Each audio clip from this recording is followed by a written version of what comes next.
विचार करिएगा। जरासी राख, जरासा भस्म, जरासी बबूती, जरासी राख बर्तन पर लगी, बर्तन साफ हो जाता है।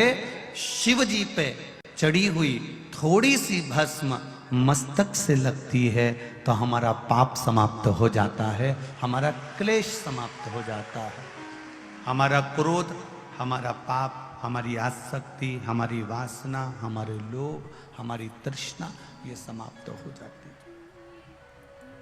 आपने शिव तत्व को जैसे धारण किया है, शिव तत्व को जैसे पाने का प्रयास किया, शिव तत्व को जैसे आप प्राप्त कर रहे हो, वैसे शिव आपको मिलता है। आपकी भक्ति, आपका विश्वास, आपकी दृढ़ता आपको खींचकर परमात्मा की ओर लेकर, विश्वास खींचकर आपको परमात्मा की ओर लेकर जाता है तो परमात्मा आपको मिल जाते हैं, ये निश्चितता।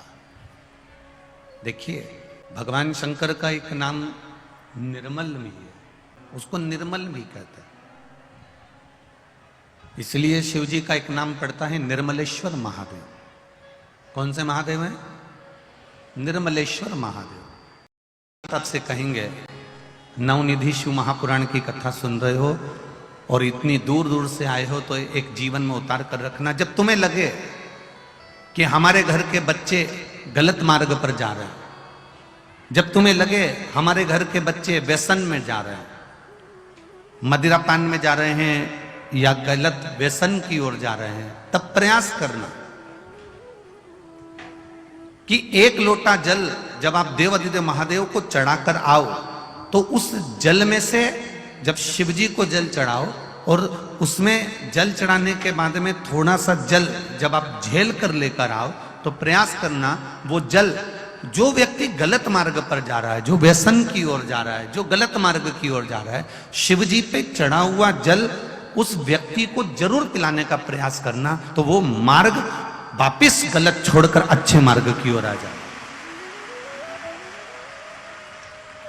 शिव महापुराण की कथा तो यहां तक कहती है कि शंकर भगवान पर चढ़ा हुआ मात्र जल, शंकर भगवान पर चढ़ा हुआ मात्र नैवेद्य, शिव जी पे चढ़ा हुआ मात्र कोई पदार्थ, कोई भी नैवेद्य, कोई सामग्री, कोई प्रसाद अगर शिव को समर्पित हुआ है और शंकर भगवान को समर्पित हुआ और वो सामग्री अगर आपने शंकर भगवान से औषधि के रूप में मांगी है तो शिव ने उसको औषधि कर कर प्रदान करा है, शिव ने उसको औषधि के रूप में दिया।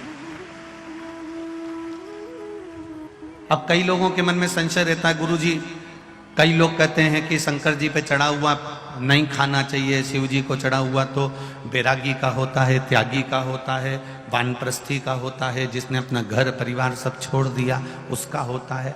पर कई लोग इस पे संशय करेंगे, कई लोग ये कहेंगे कि आप कहते हो कि शंकर जी पे चढ़ा हुआ खा लेना चाहिए और कई लोग कहते हैं कि शिव जी पे चढ़ा हुआ नहीं खाना चाहिए, तो हम किसकी माने?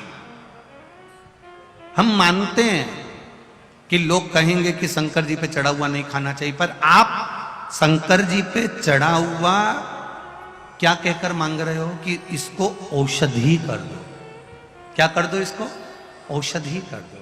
प्रभु मेरे शरीर में ये रोग है, मेरे शरीर में ये तकलीफ है, मुझे ये कष्ट है, आप इसको अमृत कर दो, इसको औषधि कर दो।